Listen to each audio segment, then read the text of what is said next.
ప్రభుకి మహిమ కలుగునుగాక. మీ అందరికీ హృదయపూర్వకమైన వందనాలు. Praise Lord. ఎలా ఉన్నారు? మీరు అందరూ బాగుండాలని మనస్ఫూర్తిగా ఆ ప్రభుని మీ కొరకు నీ కొరకు వేడుకుంటూ హృదయపూర్వకంగా దేవుని యొక్క దయను దీవెను పొందుకోవాలని మనస్ఫూర్తిగా ప్రభు ఎదుట కోరుకుంటున్నాను. హల్లెలూయా. ఈ సమయంలో మనము కొన్నిసార్లు చాలా సందర్భాల్లో నష్టపోయినటువంటి సందర్భాలు మన జీవితాల్లో చాలా ఉంటాయి. అవునంటారా? కాదంటారా? కొంచెం నవ్వచ్చు కదా. చాలా బాధగా, దిగులుగా, బెంగగా ఉన్నట్టుగా అనిపిస్తుంది. మీరు నవ్వుతే చాలా బాగుంటారు తెలుసా. కొంచెం స్మైల్ ప్లీజ్. ఎందుకు ఈ మాట చెప్తున్నా అంటే, లాభాన్ని కలిగి ఉండేటువంటి పరిస్థితులు కొన్ని మన జీవితంలో ఉంటాయి. అంతేకాదు, నష్టపోయే సందర్భాలు కూడా కలిగి ఉంటాం. అందుకే లాభమా లాస అనేటువంటి సందేశమును మనము కొద్ది నిమిషాలు నేర్చుకుందాం. దేవుని వాక్యములో మనము చూచినప్పుడు ఎప్పుడు లాభము, ఎప్పుడు దేవుని యొక్క ఆశీర్వాదము చేత మనము నింపబడతామంటే, మీరు నేను మనమందరము కూడా దైవ భక్తి కలిగి ఉన్నటువంటి వారముగా ఉన్నట్లయితే ప్రియులరా, ఖచ్చితంగా అది లాభముగాను, దీవెనగాను, ఆశీర్వాదముగాను ప్రభు నిన్ను అలా హెచ్చిస్తాడు, దీవిస్తాడని నమ్ముటలో సందేహమే లేదు. హల్లెలూయా. ఎక్కడ ఈ మాట వ్రాయబడిందండి చూడండి. మొదటి తిమోతిలకు రాసినటువంటి పత్రిక 6వ అధ్యాయము 6వ వచనములో, దైవ భక్తి గొప్ప లాభ సాధనము. లాభము. దైవ భక్తిని నువ్వు కలిగి ఉంటే నీకు లాభం. ఎందుకో చెప్పమంటారా? ఒక పురుషుడు దైవ భక్తి కలిగి ఉంటే లోకాన్ని విడిచిపెడతాడు, పాపాన్ని విడిచిపెడతాడు, త్రాగుని విడిచిపెడతాడు, డ్రింకింగ్ విడిచిపెడతాడు, స్మోకింగ్ను విడిచిపెడతాడు. వీటన్నిటి వలన చెప్పండి, కుటుంబము దీవించబడుతుంది, ఆశీర్వదించబడుతుంది.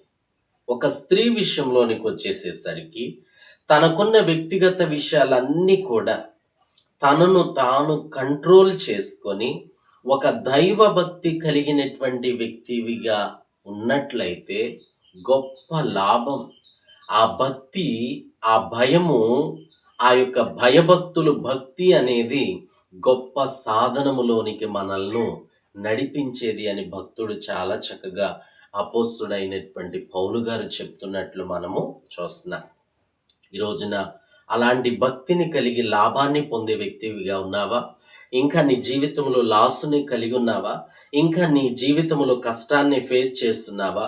ఇంకా నీ వ్యక్తిగత జీవితంలో నేను చాలా లాస్ పోయాను, నష్టపోయాను, అయ్యో ధనమంతా పోయింది అనేటువంటి చింతలో డిప్రెషన్లోకి వెళ్ళిపోయి, లాస్ పోయాను, నష్టం వచ్చింది, ఈ వ్యాపారం చేశాను, దాని వలన లాభం అనుకున్నాను, నష్టపోయాను, ఇంకా అప్పు తీసుకొచ్చాను, ఆ అప్పు కాస్త వడ్డీ కట్టలేకపోతున్నాను, ఇంకా దానికి ఇంట్రెస్ట్ పెరుగుతుందని ఇలా సవాలక్ష ఎన్నో ఎన్నో ఎన్నో ఎన్నో పరిస్థితులు మనము చూస్తూ ఉంటాం.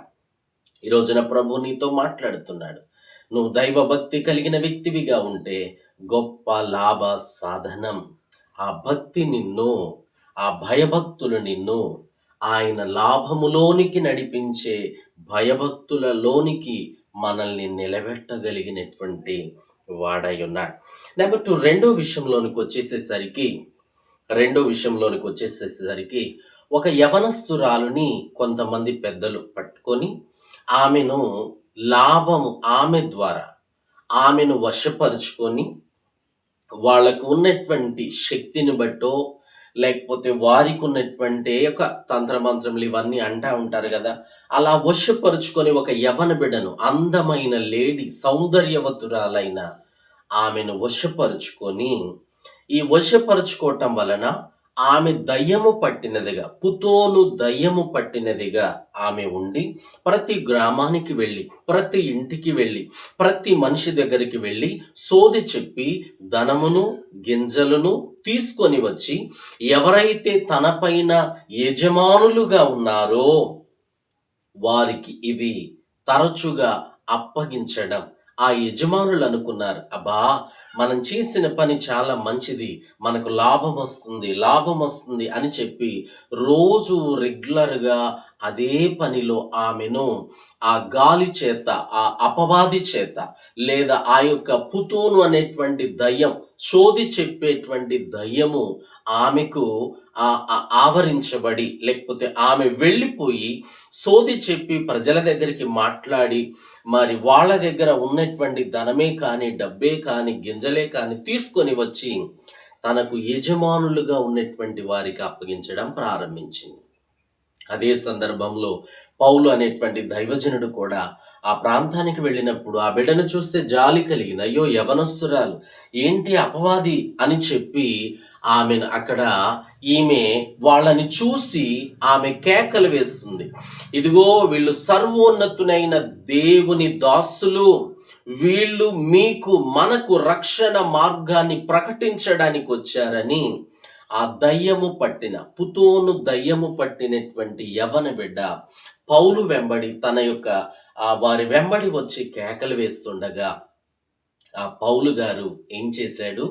ఆమె కొరకు ప్రార్థన చేశాడు. ప్రభువా, నువ్వు శక్తిమంతుడు, స్వస్థపరిచే దేవుడు, ఈ యవన బిడ్డ అపవాదితో బాధపడుతుంది, ముట్టి బాగు చేయి ఇప్పుడే యేసు నామములని ఆ దైవజనుడు పుతోను దయ్యముతో బాధపడుతున్న యవన బిడ్డకు ప్రార్థన చేయటం జరిగింది. అప్పుడు ఆమెలో ఉన్న గాలి దురాత్మ వెళ్ళిపోయింది. ఆమె వారిని వెంబడించినట్లు మనము చూస్తాం.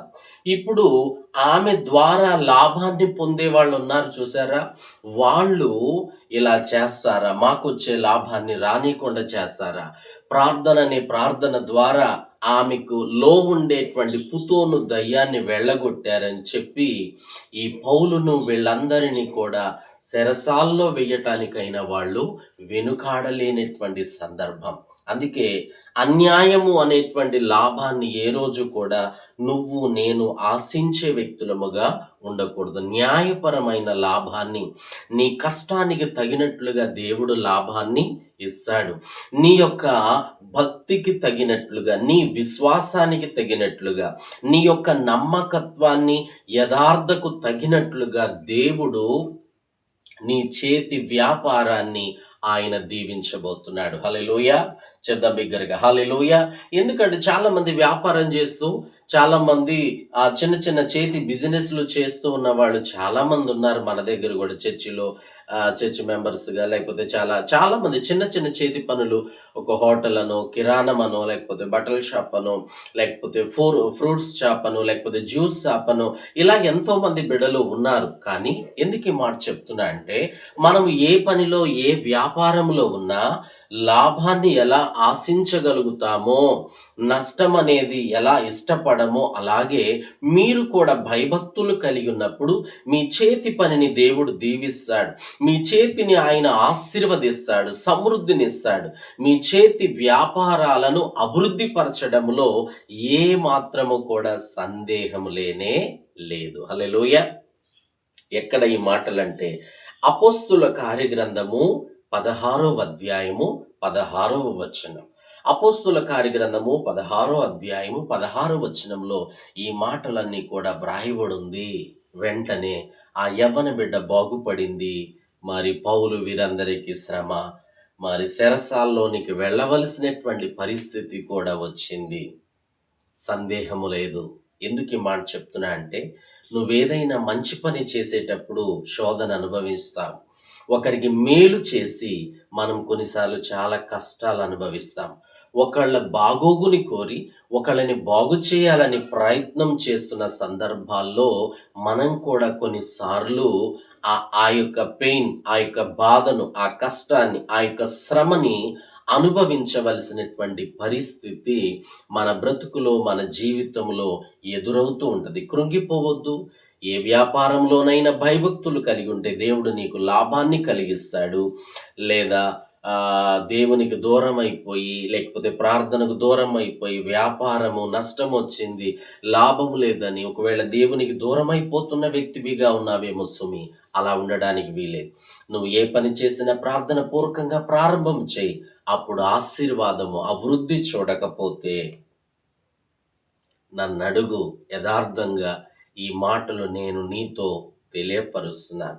నెంబర్ 3 మూడోది విషయంలోనికి వచ్చేసేసరికి మూడోది ఏమిటంటే పౌలు గారు చెప్తున్నాడు, చావైనా కూడా నాకు లాభము.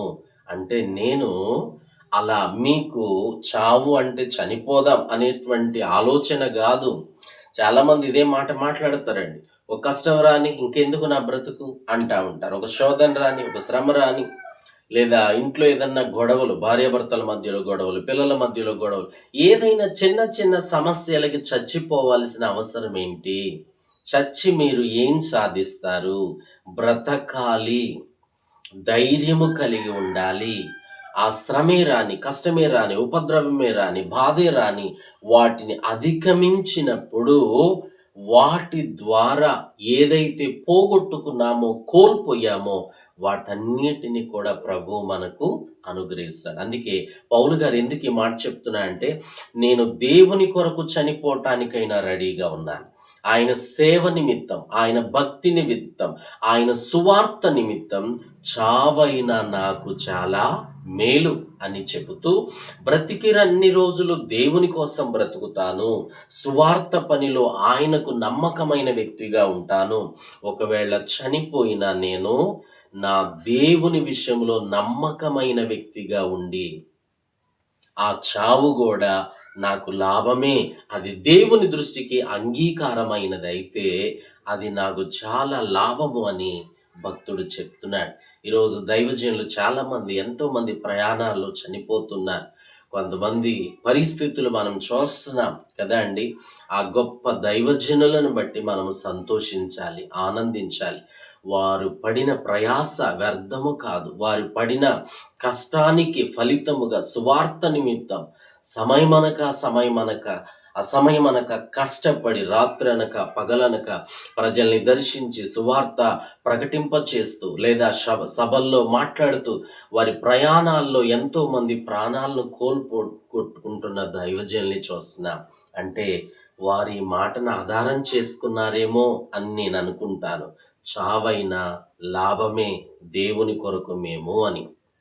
అందుకే ఈ రోజున కష్టాలు వచ్చినాయనో, శ్రమలు వచ్చినాయనో, బాధలు వచ్చినాయనో, నిందలు వచ్చినాయనో, అవమానం వచ్చిందనో, ప్రతి చిన్నదానికి నేను చనిపోతాను అనేటువంటి మాట అంటున్నావు అంటే నువ్వు సరైన దేవుని బిడ్డవు కాదు, సరైన దేవుని కుమారునివి, దేవుని కుమార్తెవి కాదు.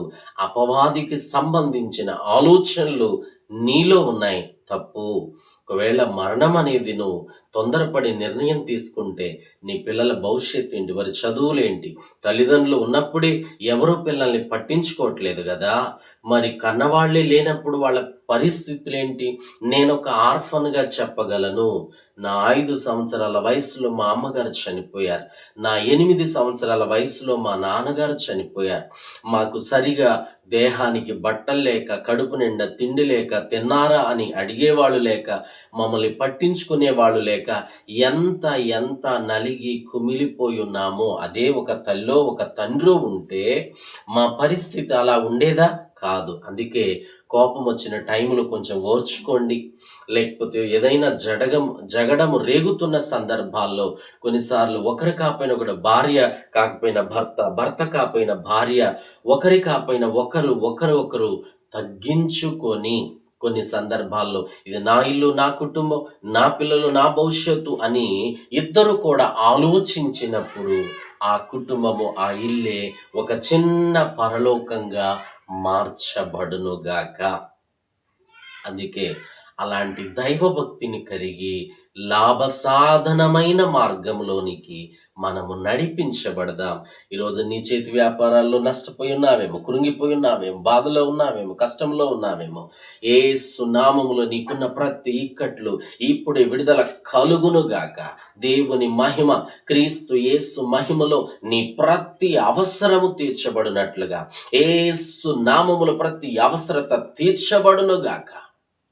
నమ్ముట నీ వలనైతే నమ్ము వారికి సమస్తము సమకూడి జరుగును. ఆయన సహాయం చేయగలిగిన వాడు. God bless you. ఈ మాటల మీద ఆధారపడి ప్రార్థనలో ఏకీభవించుదాం. ప్రేమ కలిగిన తండ్రి, ఎంతమంది బిడ్డలైతే నష్టపోయి లాభం లేక లాసు కలిగి ఉన్నారు, అట్టి వారి జీవితంలో మీరు జరిగించండి.